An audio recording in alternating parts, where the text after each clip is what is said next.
संस्कृतं नरश्चैवं नरोत्तमं देवी सरस्वती व्यासं ततो जयो मुदिर मूकं करोति वाचालं पङ्गुलङ्घयते गिरिं जत्प्रपातमहं वन्दे परमानन्दमाधवं निगमकल्पतरुर्गलितं फलं सुखमुखाद् मृतद्रव संयुक्तं पिबत भागवत रसमालय मुहुरहो रसिका भुवि भावुकः भज मन राम कृष्ण हरि श्रीचक्रधारी भज मन राम कृष्ण हरि श्रीचक्रधारी नाम रस कर पान प्रेम रे हुआ मगन भक्ति डोरे बंधा श्री हरि कृष्ण मुरारे भज मन राम कृष्ण हरि श्रीचक्रधारी भक्त हृद मंदिरे भक्त हृद मंदिरे नाचन्ते प्रभु विभोरे भक्त हृद मंदिरे नाचन्ते प्रभु विभोरे श्याम मोहन बंशीधारी कृष्ण मुरारे भज राम भज मन राम कृष्ण हरि श्रीचक्रधारी अंतर मंदिरे देख अंतर मंदिरे देख दिशन्ते कला श्री मुख अंतर मंदिरे देखो दिशन्ते कला श्री मुख से भाव रंका भाव रविकारी कृष्ण मुरारे भज मन राम कृष्ण हरि कृष्ण मुरारे गोविंद जय जय गोपाल जय जय गोविंद जय जय गोपाल जय जय राधा माधव हरि गोविंद जय जय गोविंद जय जय गोपाल जय जय राधा माधव हरि गोविंद जय जय राधा माधव हरि गोविंद जय जय गोपाल जय जय गोविंद जय जय। प्रभु आज आमे भागवतर प्रथम स्कंदर शेष सोपान आड़ को अग्रसर होउछंती। काली एपिसोड रे गत काली जो एपिसोड होइथिला से एपिसोड रे आमे कहिथिले युधिष्ठिरंकर स्वर्गारोहण अर्थात पांडव मानकर स्वर्गारोहण ठीक ता पूर्व कथा टिके बाकी रही जेतेबेले युधिष्ठिर स्वर्गारोहण करिक जीवा पूर्वर परीक्षित महाराज को राजा सिंहासन अर्पण करी स्वर्गारोहण करथिले। ये स्वर्गारोहण कर सारला परे परवर्ती अध्याय परीक्षित महाराज सिंहासन आरोहण कर सारिवार किछि दिन परे दिने राज्य भ्रमण रे बाहरी पड़ी जाती।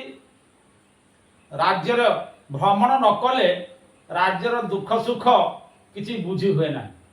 आ राजकार्य एमिति गोटा दुष्कर कार्य जहाँ को चलेवा टिके कष्टकर हो पड़े अनेक समय अनेक भूल हो जाए। यही कथा को प्रजा मान पाखर जानापी प्रजा माने भल अछंती दुखरे अछंती के परीक्षित राज्य रे परीक्षित राजा राजत्व कला बेले प्रजा माने केमिति अछंती दुख सुख को बुझिबा पाई राजा दिने चतुरंग बलंक सहित रथ आरोहण करी राज्य भ्रमण रे बाहर पड़छंती राजा परीक्षित इतले जाउछंती मने मने चिंता करूछंती जदि बाजीगर देबारु पयर जीवारु न जीव चाली ताली मारी थोके हसी देबे लोके बाद्यकार देव गाड़ी गोटे उदाहरण आसे जेते बेले बाजीगर खेल देखौ थाए तार छोटिया झीलटा को गोटे दौड़ी बांधे थाए बाउंसरे प्रचार कर दे ये दौड़ी ऊपर मो झीलटा चाली चालिकी जीव निजे बाजीगर बाजा बजाउथबो झीलटा को कहिथिबो ये दौड़ी ऊपर चालिकी जा जदि से छोटिया पिलाटा जाऊं जाऊं बाटरे अटकी जाए चाली पारे नाही ताली मारी थोके हसी देबे लोके बाध्यकार दियंती गाली बाजा बजाउथबा लोकटा गाली दिए मु एते जोर लोक मान को कहली मो झियो चाली जब ये दौड़ी ऊपर किंतु चाली पारे नहीं ये राजा का शासन दा सैया सेही पाए चिंता करूचंती ये जो राज्य शासन रे चालीबा खंडाधार रे चालीबा जहा ये राज्य शासन करवा सैया प्रजा माने मते कोन कहउचंती मु सुशासक कि कुशासक यही कथा चिंता करी चतुरंग बल सहित राजा दिने जाउछंती राज्य भ्रमण रे आजिकालिका परी सहर बजार से नथिला आजी जा नगरी थिला आगेता मोहानी कांचन स्थल विहंग पूजने क्रीड़े नाना जाति पशु पक्षी रगड़ जंगलमय रास्ता राजा ये जंगल भितरे चतुरंग बलंक सहित जाउछंती जाऊ जाऊ देखिले सरस्वती नदी बही जाउची मध्याह्न समय सरस्वती नदी बही जाउची ये सरस्वती नदी पाखरे राजा का दृष्टि पड़िला राजा देखिले अधूर रे गोटे अद्भुत दृश्य कौन से अद्भुत दृश्य गोटे वृषभ आ गोटे गाभी गायटी खाइबा को पाउ नाही टिके दुर्बलिया हेची तार बोधे बाछुरीटाए अछि से कथा मध्य गायटी चिंता करूची एके खाइबा को पाउ नाही दुर्बल शरीर षंढ मध्य खाइबा को पाउ नाही किंतु जाहाले वृषभ तार वृषभचित गुण अच्छी तेणु ये षंढ वृषभ ये षंढ वृषभंग सहित कथोपकथन होउछि परस्पर परस्पर भितर कथोपकथन चली राजा लक्ष्य कले अद्भुत दृश्य कौन रहा अद्भुत दृश्य है वृषभ चतुष्पद हवा कथा किंतु ये वृषभ चतुष्पद नुहे चारिटा गोड़े वृषभ ठिया हवा कथा किंतु गोड़ तीन तार कुआड़ जाइछि गोटे पादरे छिड़ा होइछि गाई सहित ता छड़ा आहुर टिके अद्भुत दृश्य आसिला जणिए भद्र व्यक्ति सुंदर पोशाक परिहित होइछंती देखिले राजा हाथ रे गोटाए लुहा जष्टी लोहर दंड धरिची ये लोहर दंड धरिकी निर्घात भाव रे ये गाभी को पिटिबार लगी राजा बड़ आश्चर्य कहले सरस्वती नदी कूल ये सरस्वती नदी कूल रे गाई आम हिंदू मानकर सनातन धर्मी मानकर गाई हूँ अति पूज्य ताकू ये बाड़ी रे पिटू नहीं गोटे लौह जष्टि निर्मम भाव पिटी चली देखिले राजा रूप सीरी से लुहार जष्टि करे धरी गोटे लुहार जष्टि धरी षंढ आउ गाभी को प्रहार करुछि पुणी केमिति पोशाक पिंधि से स्वभाव तार शुभ्र देही से कपट बेश अछि होई निर्घात भाव रे एमिति पिटुछि पिटु पिटु निजे मध्य निस्तेज भाव जना पड़ुछि आ खाली साप भलिया फ फ फ फ करुछि सर्पर प्राय घोर नादे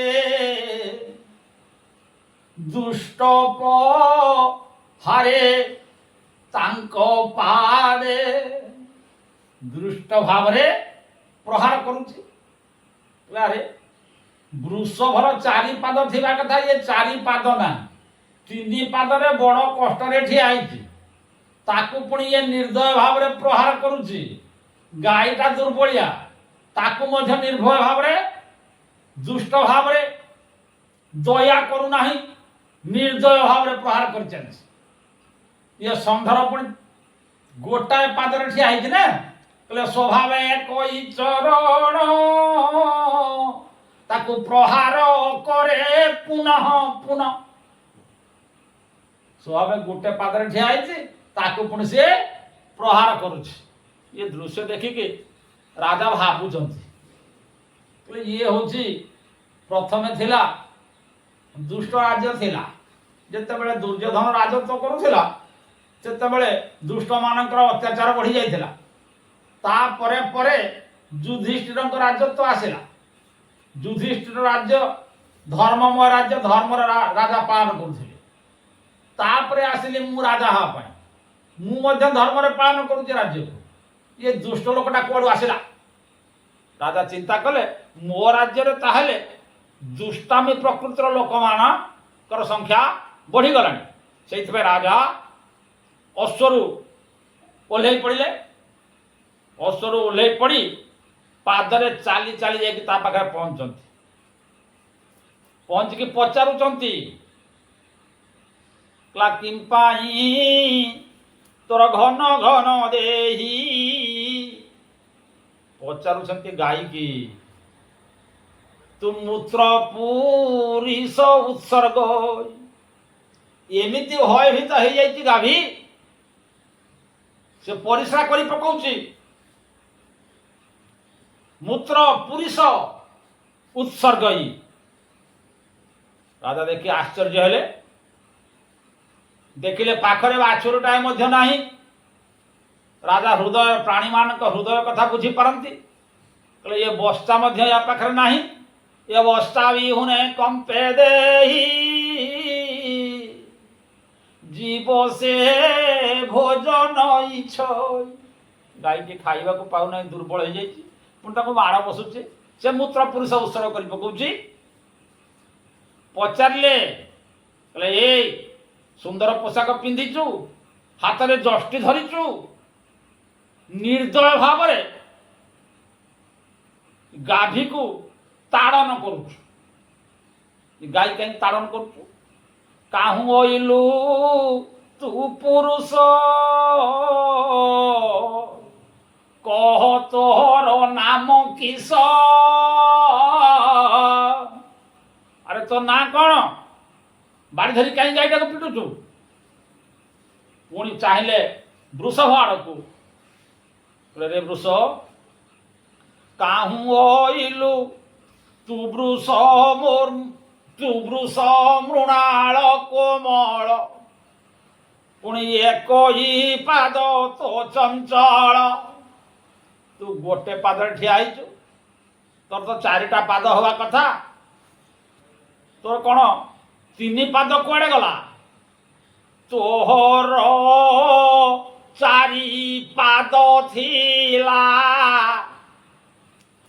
तोर तीन चरण केणे गला आहा ନବାକ୍ଷରୀ ଛନ୍ଦରେ ଜଗନ୍ନାଥ ଦାସ ସରଳ ତରଳ ଭାବରେ ଲେଖୁଛନ୍ତି, ରେ ବୃଷଭ ତୋର 4ଟା ପାଦ ଥିଲା, ତୋର 4 ପାଦ ଥିଲା, ତୋର 3 ଚରଣ କେଣେ ଗଲା। ଆମେ ଦେଖିଛୁ ସବୁବେଳେ ବୃଷଭ ମାନଙ୍କର 4ଟି ଗୋଡ଼, ତୋର 4 ଚରଣ। ତୋର 4ଟା ଚରଣ କାହିଁକି? ତୁ ତ ଧର୍ମ, ତୁ ସବୁବେଳେ ବୃଷଭ ରୂପରେ ଶିବଙ୍କ ପାଖରେ ଥାଉ। ତୋର 4 ଚରଣ ପ୍ରଥମ ଯୁଗ ଆଭରଣ। ଏ 4ଟା ପାଦର କ'ଣ? ତପ, ଶୌଚ, ଦୟା, କ୍ଷମା। ବୃଷଭର 4 ପାଦ, ଏ 4 ପାଦ ହେଲା ତପ, ଶୌଚ ଆଉ ଦୟା, ସତ୍ୟ। ତେଣୁ ଏ 4 ପାଦର ତୋର 3 ପାଦ ନାହିଁ। ତପ, ଶୌଚ, ଦୟା, ସତ୍ୟ, ସେ ଯୁଗ ଅନୁରୂପ କୃତ୍ୟ। ଏ ସତ୍ୟ ସଙ୍ଗତେ ତପ ଗଲା, ଶୌଚ ତ୍ରେତାରେ ରହିଲା, ଦ୍ୱାପର ଗଲା ଦୟା ସଙ୍ଗେ, ଆଉ ଏ ମିଥ୍ୟା ରହିଛି କଳି ଯୁଗେ। ଷଣ୍ଢ କହିଦେଲା ପ୍ରଭୁ, ବୃଷଭ କହିଲା ପ୍ରଭୁ ସବୁ କିଛି ପାଦ ମୋର ଚାଲିଗଲା, ଇଏ ଗୋଟିଏ ପାଦ ମିଥ୍ୟାଟା ଇଏ କଳି ଯୁଗରେ ରହିଛି। ଚାହିଁଲେ ଇଏ ଯୋଉ ପିଟୁଥିଲା ଯିଏ ଦୌଡ଼ିରେ ବାଡ଼ିରେ, ତାକୁ ପଚାରିଲା ରେ ତୁ କିଏ? ସେ ହାତ ଯୋଡ଼ିଲା, କହିଲା ଆଜ୍ଞା ମୁଁ ହେଉଛି ଆପଣଙ୍କର ଜଣେ ଗରିବ ପ୍ରଜା। ଆରେ ମୋ ରାଜ୍ୟରେ ଗରିବ? ମୋ ରାଜ୍ୟରେ କେହି ଗରିବ ତ ନାହାନ୍ତି, ସମସ୍ତେ କୃଷ୍ଣ ନାମ ଗାଇବାରେ ଧନୀ। କୃଷ୍ଣ ନାମ ଗାଆନ୍ତି ସମସ୍ତେ। ମୋ ରାଜ୍ୟରେ କେହି ଦରିଦ୍ର ନାହାନ୍ତି, ସମସ୍ତେ ବୈଷ୍ଣବ, ପାଇଲେ ଖାଆନ୍ତି, ନ ପାଇଲେ ନାହିଁ, ଖାଦ୍ୟ ପାଇଁ ତାଙ୍କର ଚିନ୍ତା ନଥାଏ। ତେଣୁ ମୋ ରାଜ୍ୟରେ ଆଉ ଗରିବ ପ୍ରଜା କିଏ ରହିଲା? ହାତ ଯୋଡ଼ିଦେଲା, କହିଲା ଆଜ୍ଞା ମୁଁ ଏଇ ଯେଉଁ କପଟ ବେଶ ଧାରଣ କରିଛି, ମୁଁ ଜଣେ କପଟୀ ଲୋକ, ମୋ ନାମ ହେଉଛି କଳି, ମୁଁ କଳି ଯୁଗ ଆଜ୍ଞା। ମୁଁ ଆପଣଙ୍କର ଜଣେ ନିରୀହ ପ୍ରଜା, ଦୁଷ୍ଟ ପ୍ରଜା, ଗରିବ ଲୋକଟିଏ। ତେଣୁ ମୁଁ କ'ଣ କରିବି? ତେଣୁ ମୋର ପ୍ରକୃତି ଯାହା ମୁଁ ସେୟା କରୁଛି, ଆଉ କ'ଣ କରିବି?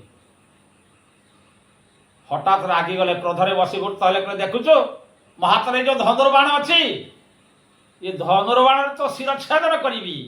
ହାତ ଯୋଡ଼ିଲା କଳିଯୁଗ, କହିଲା ପ୍ରଭୁ ଆପଣ କ'ଣ ସମସ୍ତେ, ଆପଣଙ୍କ ରାଜ୍ୟରେ କ'ଣ ସମସ୍ତେ ସମଭାବରେ ଅଛନ୍ତି?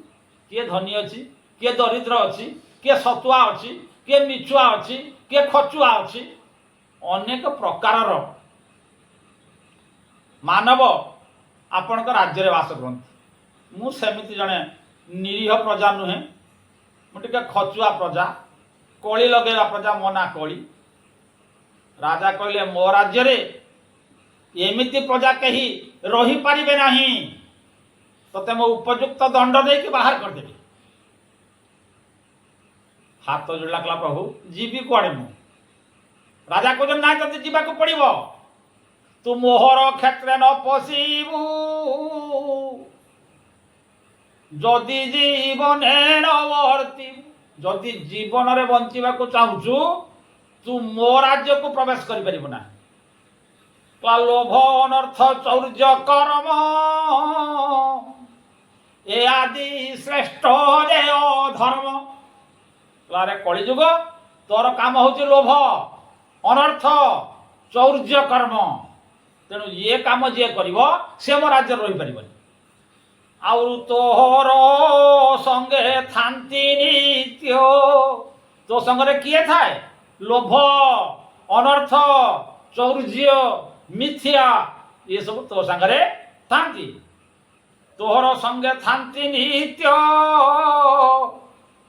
ଆଉ ମୋ ପୁରେ ଥିବୁ ତୁ କେମନ୍ତ। ହାତ ଯୋଡ଼ିଲା, କହିଲା ପ୍ରଭୁ ଆପଣ ହେଉଛନ୍ତି ଏ ରାଜ୍ୟର ରାଜା, ତେଣୁ ଆପଣଙ୍କୁ ମୁଁ ହାତ ଯୋଡ଼ୁଛି ଆଜ୍ଞା।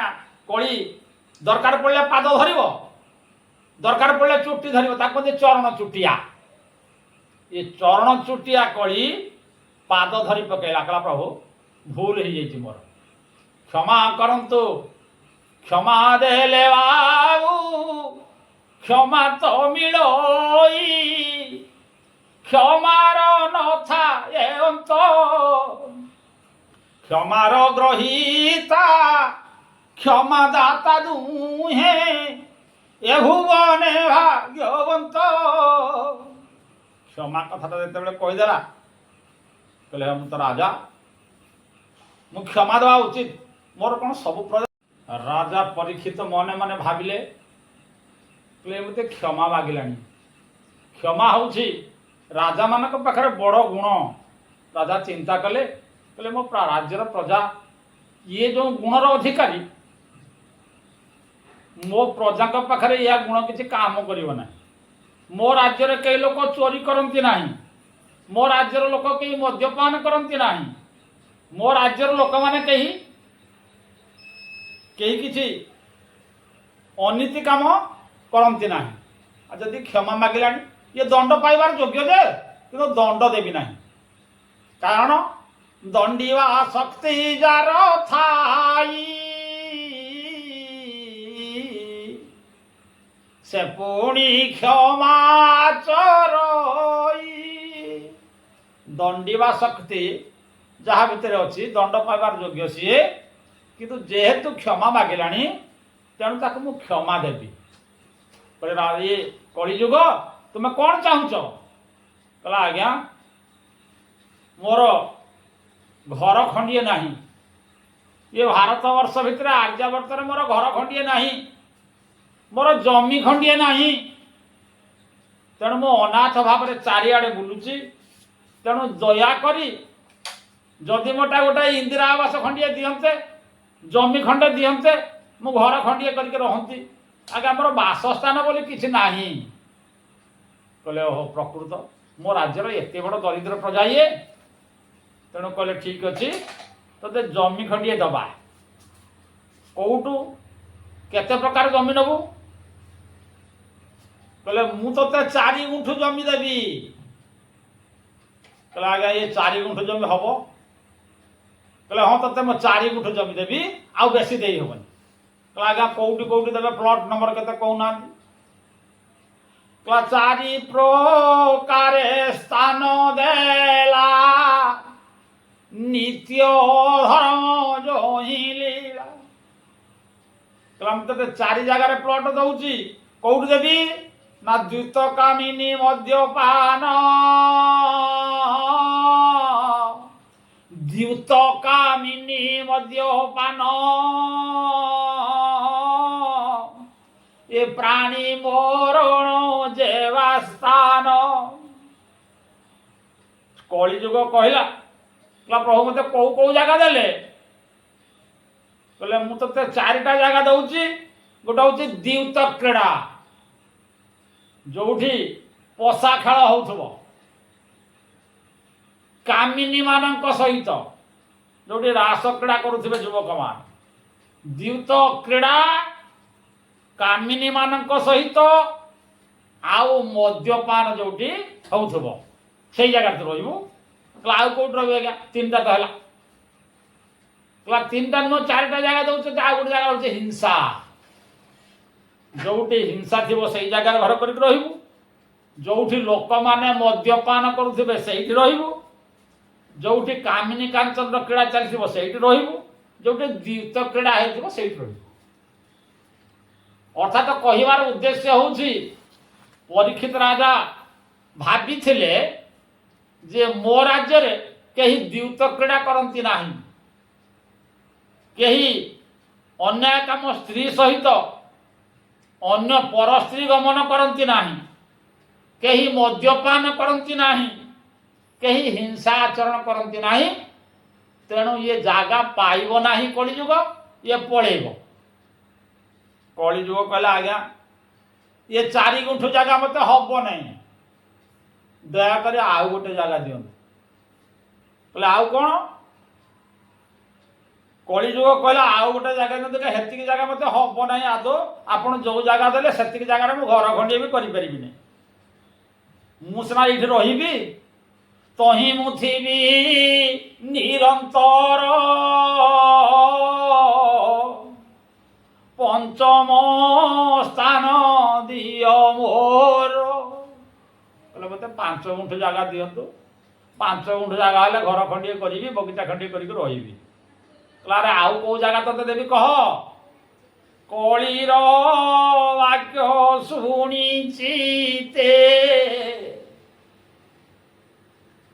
କଳିର ବାକ୍ୟ ଶୁଣିଛି ତେ, ସୁବର୍ଣ୍ଣ ଦେଲେ ତାର ହସ୍ତେ।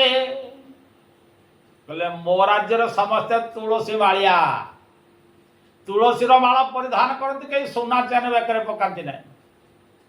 ତେଣୁ ଏ ସୁନାଟାକୁ ତାକୁ ଦେଇଦେଲେ ସିଏ ମଧ୍ୟ ଏ ରାଜ୍ୟରେ ସ୍ଥାନ ପାଇବନି। ରାଜାଙ୍କର ଉଦ୍ଦେଶ୍ୟ ଏଇଆ। ମୋ ରାଜ୍ୟରେ ତ ସମସ୍ତେ ଭଗବାନଙ୍କର ଭକ୍ତ, ସବୁ ତୁଳସୀ ମାଳିଆ, ସବୁ ଭଗବାନଙ୍କ ନାମ ଭଜନ୍ତି, ସୁନା ଚେନ କେହି ପକାନ୍ତି ନାହିଁ। ତେଣୁ ସୁବର୍ଣ୍ଣ ଦେଲା ତାର ହସ୍ତେ, ତା ହାତରେ ସୁନାକୁ ମଧ୍ୟ ଦେଇଦେଲେ। ଯେମିତି ଦେଇଦେଲେ, ଆଗରୁ କହିଛି ଏ ଚରଣ ଚୁଟିଆ କଳିଯୁଗ, କେତେବେଳେ ପାଦ ଧରିବ କେତେବେଳେ ଚୁଟି ଧରିବ। ଯେମିତି ଏ ରାଜ୍ୟ 5 ଖଣ୍ଡ 5 ଗୁଣ୍ଠ ଜମି ପାଇଯାଇଛି, ଉଠିଲା ସିଂହ ସଦୃଶ ଚାଲିଲା, ବାହୁକୁ ହଲେଇ ଛାତିକୁ ଫୁଲେଇ କଳିଯୁଗ ଚାଲିଲା, ବୁଲିବାକୁ ଲାଗିଲା। ସେ କଳିଯୁଗ ଭୟଙ୍କର ଗୋବିନ୍ଦ, ଏ ସ୍ୱଭାବେ ସୁଧୀର ଗମ୍ଭୀର ଗୋବିନ୍ଦ, ନିରତେ ଅପ୍ରମିତ ଦେହି ଗୋବିନ୍ଦ, ଏ ସିଂହର ପ୍ରାୟକ ଭ୍ରମଇ ଗୋବିନ୍ଦ। ସିଂହ ଭଳିଆ ସାରା ଭାରତ ବର୍ଷରେ ବିଚରଣ କରିବାକୁ ଲାଗିଲା କଳିଯୁଗ। ଆଜ୍ଞା ମୁଁ 5ଟା ସ୍ଥାନ ପାଇଗଲି, ମନ ଖୁସିରେ ଭ୍ରମଣ କରୁଛି, ଚିନ୍ତା କରୁଛି ଏ ରାଜାଙ୍କ ଭିତରେ ମୁଁ କେମିତି ପ୍ରବେଶ କରିବି। ଦେଖିଲା ରାଜା ପରୀକ୍ଷିତ ପିନ୍ଧିଛନ୍ତି ସୁବର୍ଣ୍ଣ ମୁକୁଟ, ଭାରି ଖୁସି ହେଲା, କହିଲା ମତେ ସୁଯୋଗ ମିଳିଗଲା। ଏକ ରାଜ୍ୟରେ ସିନା ସବୁ ତୁଳସୀ ମାଳିଆ, ଏ ରାଜା ତ ପିନ୍ଧିଛନ୍ତି ସୁବର୍ଣ୍ଣ ମୁକୁଟ। ସୁବର୍ଣ୍ଣ ମୁକୁଟେ ଚାହିଁଲା, ସୁବର୍ଣ୍ଣ ମୁକୁଟକୁ ଚାହିଁ ଦେଇ ପରୀକ୍ଷିତ ରାଜାଙ୍କ ମସ୍ତକରେ ଚଢିଲା କଳିଯୁଗ। ମୁଣ୍ଡ ବିଭ୍ରମ ହେଲା, କଳି ପ୍ରବେଶ କଲା ରାଜାଙ୍କ ମୁଣ୍ଡରେ।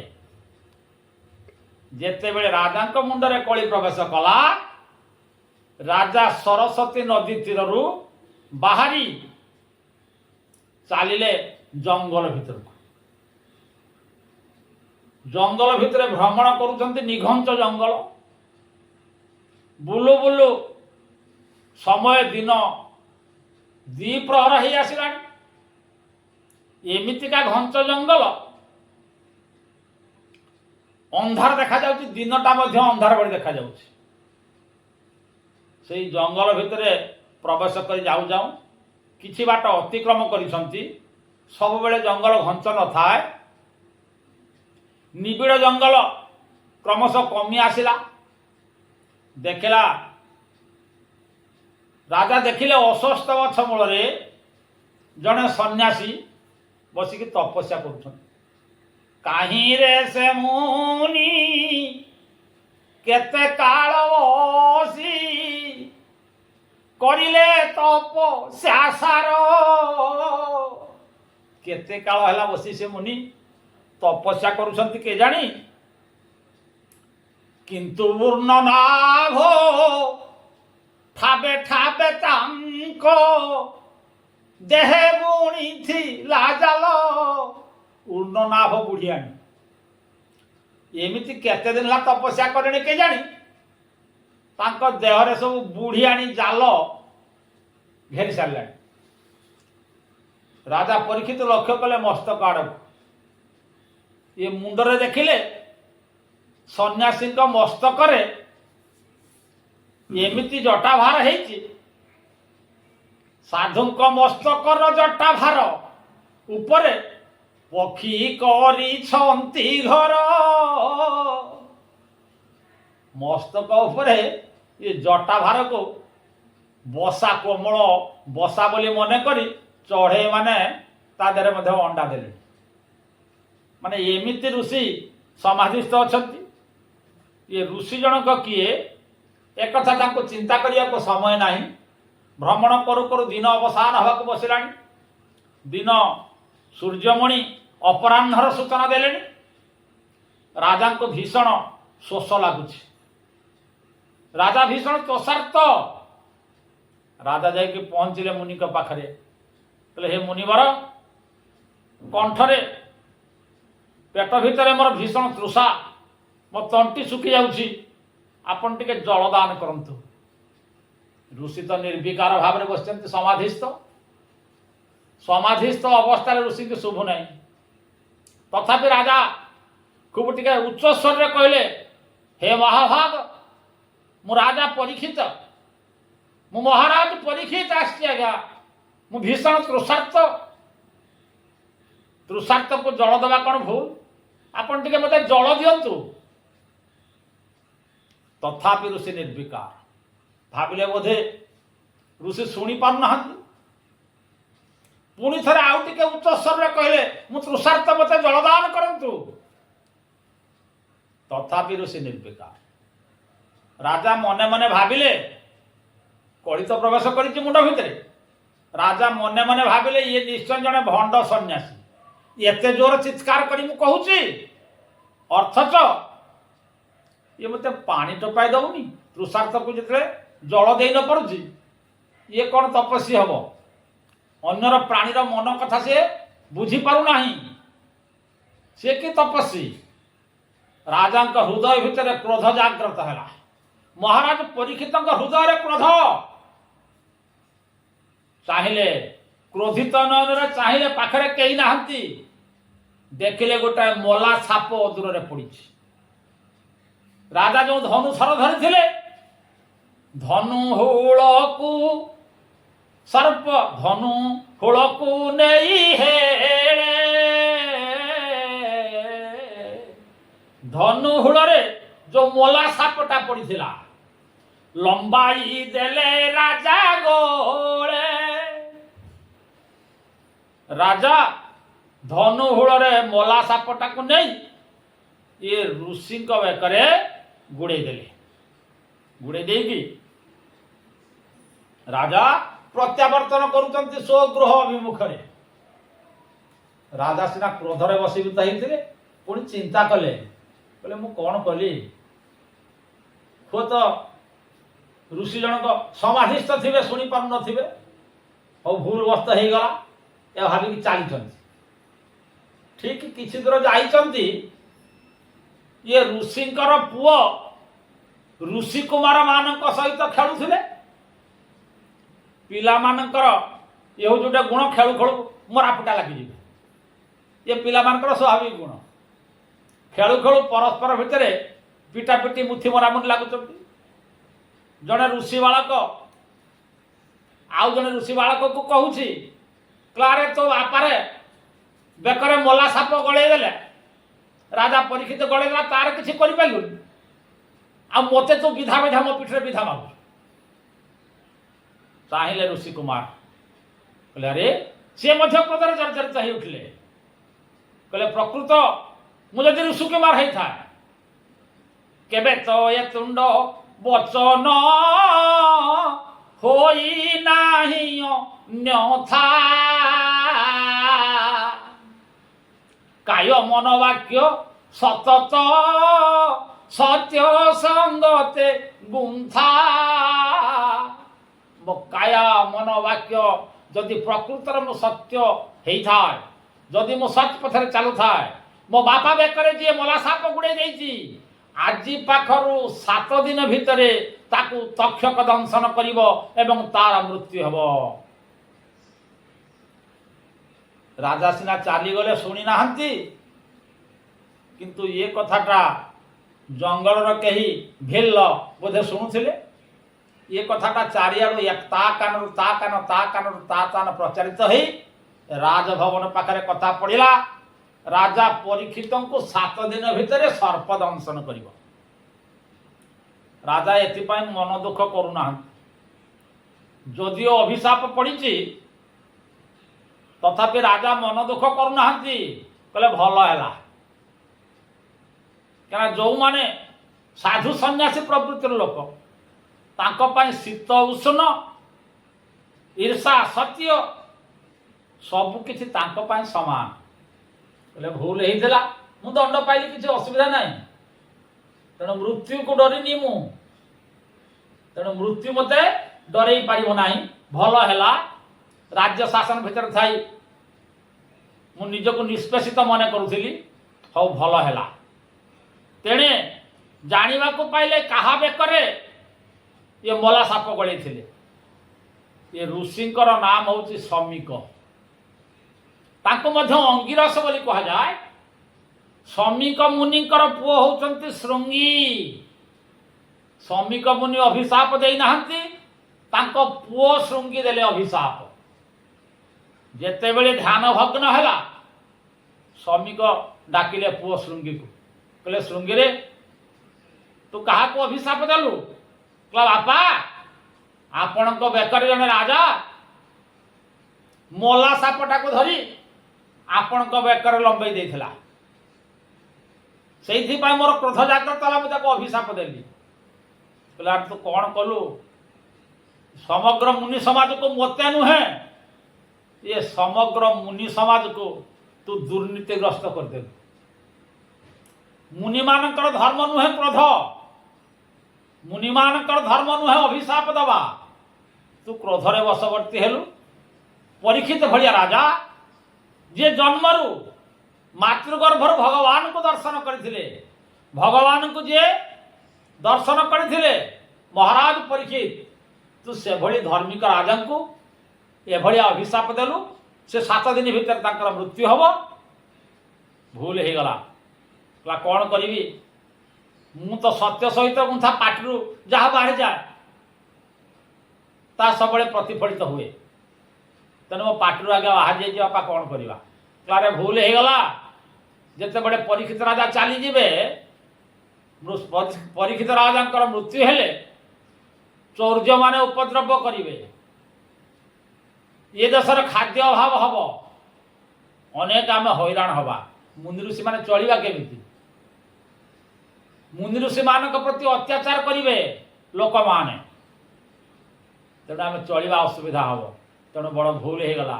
ଯଦିଓ ବାପ ପୁଅ 2 ଜଣ ଯାକ ଅନୁତାପ କଲେ, ଅନୁତାପର ବହ୍ନିରେ ଜଳିଲେ, କିନ୍ତୁ ପାଟିରୁ ଥରେ କଥା ବାହାରିଗଲେ, ଧନୁରୁ ଥରେ ତୀର ବାହାରିଗଲେ, ଇଏ ଆଉ ଫେରି ଆସେ ନାହିଁ। ଅନୁତାପ ବହ୍ନିରେ ବାପ ପୁଅ 2 ଜଣ ଜଳିବାକୁ ଲାଗିଲେ। କିନ୍ତୁ ପରୀକ୍ଷିତ ମହାରାଜ ଚିନ୍ତା କଲେ, ରାଜ୍ୟଭାର ମୋ ପୁତ୍ରକୁ ଦେଇଦେବି, 7 ଦିନ ଭିତରେ ମୃତ୍ୟୁ ହେବ। ତେଣୁ ଯାଉଛି, କୋଉଠିକି ଯିବି? ପବିତ୍ର କାରିଣୀ ଗଙ୍ଗା, ଗଙ୍ଗା ନଦୀ ପାଖରେ ଯାଇ ପହଞ୍ଚିଲେ। ଗଙ୍ଗା ନଦୀ ପାଖରେ କ'ଣ କଲେ? ପୂର୍ବ ଦିଗକୁ ମୁଖ କରି ଉତ୍ତର ଦିଗେ ଦଣ୍ଡଧାରୀ। ଉତ୍ତର ଦିଗକୁ କଲେ ମୁଣ୍ଡ, ପୂର୍ବ ଦିଗକୁ କଲେ ମୁହଁ, କୁଶସଜ୍ଜା କରି ଗଙ୍ଗା ଦକ୍ଷିଣ ତୀରେ ଶୋଇ କାରୁଣ୍ୟ ଜଳେ ମନ ଦେଇ। ଗଙ୍ଗା ନଦୀର ଦକ୍ଷିଣ ତୀରରେ କାରୁଣ୍ୟ ଜଳରେ ମନ ଦୁଃଖରେ ଭଗବତ ଚିନ୍ତା କରି ଶୋଇଛନ୍ତି। ଏ କଥା ଚାରିଆଡ଼େ ପ୍ରଘଟ ହେଲା, ସାରା ଆର୍ଯ୍ୟାବର୍ତ ଭାରତ ବର୍ଷରେ ପ୍ରଚାରିତ ହେଲା। ଧାର୍ମିକ ରାଜା ପରୀକ୍ଷିତଙ୍କୁ 7 ଦିନ ଭିତରେ ତକ୍ଷକ ଦଂଶନ କରିବ, ତାଙ୍କର ମୃତ୍ୟୁ ହେବ। ଯେଉଁମାନେ ସତ୍ୟସନ୍ଧ, ଯେଉଁମାନେ ସତ୍ୟ ଉପରେ ପ୍ରତିଷ୍ଠିତ ମୁନି ଋଷିମାନେ ଏକଥା ଶୁଣିବାକୁ ପାଇଲେ। କହିଲେ ଯେ 3ଟା ଅଶ୍ୱମେଧ ଯଜ୍ଞ କରିଥିଲେ, ଯିଏ ସତପଥର ଯାତ୍ରୀ, ଯିଏ ଜୀବନ କେବଳ ସତ୍ୟ ଉପରେ ଯାହାର ପ୍ରତିଷ୍ଠିତ, ଆଜି ଆମ ମୁନି ଋଷିମାନଙ୍କୁ ଅନାଥ କରି 7 ଦିନ ଭିତରେ ମୃତ୍ୟୁ ହେବ। ଏ କଥା ଶୁଣି ତାଙ୍କୁ ଦର୍ଶନ କରିବା ପାଇଁ ହଜାର ହଜାର ସଂଖ୍ୟାରେ ମୁନି ଋଷି ଆସି ଗଙ୍ଗା ତୀରରେ ଉପସ୍ଥିତ ହେଇଛନ୍ତି। ହାତ ଯୋଡ଼ିଲେ ପରୀକ୍ଷିତ ମହାରାଜ, କହିଲେ ଆପଣମାନେ ସମସ୍ତେ ତପସ୍ୱୀ, ଆପଣଙ୍କ ବଚନ ସିଦ୍ଧ, ଆପଣ ବାକ୍ ସିଦ୍ଧ, ଆପଣଙ୍କର ହୃଦୟ ପବିତ୍ର, ଆପଣ କହନ୍ତୁ ଏଥିରୁ ମୁକ୍ତି ଲାଭ କରିବି କେମିତି? ସମସ୍ତ ମୁନି ଋଷିମାନେ ହତବାକ୍ ହେଇଯାଉଛନ୍ତି। କହିଲେ କ'ଣ କହିବୁ ରାଜାଙ୍କୁ? ସମସ୍ତେ କହୁଛନ୍ତି ମୁକ୍ତିର ଉପାୟ କ'ଣ ଆମେ ଜାଣିନାହୁଁ, ଆମେ ସମସ୍ତେ ତପସ୍ୟା କରୁଛୁ, ସମସ୍ତେ ସତ୍ପଥର ଯାତ୍ରୀ, କିନ୍ତୁ ମୁକ୍ତିର ଉପାୟ କେମିତି, କ'ଣ କଲେ ମୁକ୍ତି ହେବେ? ଏଇ କଥା ଚିନ୍ତା କରୁ କରୁ ଜଣେ 16 ବର୍ଷର ବାଳକ, ଉଲଗ୍ନ ଶରୀର, ଜୀବନରେ ଯୌବନ ଦୀପ୍ତ, ଯୌବନର ପ୍ରଥମ ପାଦରେ ଅବତୀର୍ଣ୍ଣ ହେଇଛନ୍ତି ଜଣେ ମୁନି, ଶୁକ ମୁନି ଆସିକି ପହଞ୍ଚନ୍ତି। ଯେତେବେଳେ ଶୁକ ମୁନି ଆସି ପହଞ୍ଚିଲେ, ମୁନି ଋଷିମାନେ ଜୟ ଜୟକାର କରୁଛନ୍ତି। ଜୟ ଗୋବିନ୍ଦ ଗୋକୁଳ ସୁନ୍ଦର, ଜୟ ରାମ ଅନୁଜ ଦାମୋଦର। ହେ ପ୍ରଭୁ, ମୁନି ଋଷିମାନେ ନମସ୍କାର କରିବା ପୂର୍ବରୁ ଭଗବାନଙ୍କର ଜୟ ଜୟକାର କରୁଛନ୍ତି। ହେ ପ୍ରଭୁ, ଆପଣଙ୍କର ଜୟ ହେଉ, ଆମ ରାଜା ପରୀକ୍ଷିତଙ୍କର ମନୋବାଞ୍ଛା ପୂର୍ଣ୍ଣ ହଉ। ହରେ କୃଷ୍ଣ କୃଷ୍ଣ କୃଷ୍ଣ ହରେ ହରେ, ହରେ ରାମ ରାମ ରାମ ହରେ ହରେ, ହରେ କୃଷ୍ଣ କୃଷ୍ଣ କୃଷ୍ଣ ହରେ ହରେ, ହରେ ରାମ ରାମ ରାମ ହରେ হরে, হরে কৃষ্ণ কৃষ্ণ কৃষ্ণ হরে হরে, হরে রাম রাম রাম হরে হরে। মুনি ঋষি মানে হরে কৃষ্ণ কৃষ্ণ কৃষ্ণ শব্দরে ଏ ଗଙ୍ଗା ନଦୀ କୂଳକୁ ପବିତ୍ର କରିଛନ୍ତି। ଜୟ ଜୟକାର ଧ୍ୱନିରେ ପ୍ରକମ୍ପିତ ହେଉଛି ଗଙ୍ଗା ନଦୀର କୂଳ। ଏହି ସମୟରେ ଆସି ଯେତେବେଳେ ପହଞ୍ଚି ଯାଇଛନ୍ତି, ଯୌବନ ଦୀପ୍ତ ଶରୀର ଦୀର୍ଘକାୟ ଋଷି ଆସି ପହଞ୍ଚିଛନ୍ତି। ସିଏ ବର୍ତ୍ତମାନ କହିବେ 7 ଦିନ ଭିତରେ କେମିତି ମୁକ୍ତି ହେବେ। ସିଏ ଆଜି ତ ସମୟ ହେଇଗଲାଣି, ସୂଚନା ମିଳିଲାଣି, ସମୟ ଉତ୍ତୀର୍ଣ୍ଣ ହେବାକୁ ବସୁଛି। ଆଜି ସମୟ ହେଇ ଆସିଲାଣି, ତେଣୁ ପୁଣି କାଲି ଯେଉଁ ଏପିସୋଡ଼ ହେବ, ଆମେ ଯିବା ଦ୍ୱିତୀୟ ସ୍କନ୍ଧକୁ। ଦ୍ୱିତୀୟ ସ୍କନ୍ଧର ଆରମ୍ଭରେ ପୂର୍ବାପର ସମ୍ବନ୍ଧ ଦେଇ ଆମେ ଦ୍ୱିତୀୟ ସ୍କନ୍ଧ ଭିତରକୁ ଯିବା। ସର୍ବେ ଭବନ୍ତୁ ସୁଖିନଃ, ସର୍ବେ ସନ୍ତୁ ନିରାମୟା, ସର୍ବେ ଭଦ୍ରାଣି ପଶ୍ୟନ୍ତୁ, ମା କଶ୍ଚିତ୍ ଦୁଃଖ ଭାଗ ଭବେତ୍। ଓಂ ଶାନ୍ତି, ଓಂ ଶାନ୍ତି, ଓಂ ଶାନ୍ତି।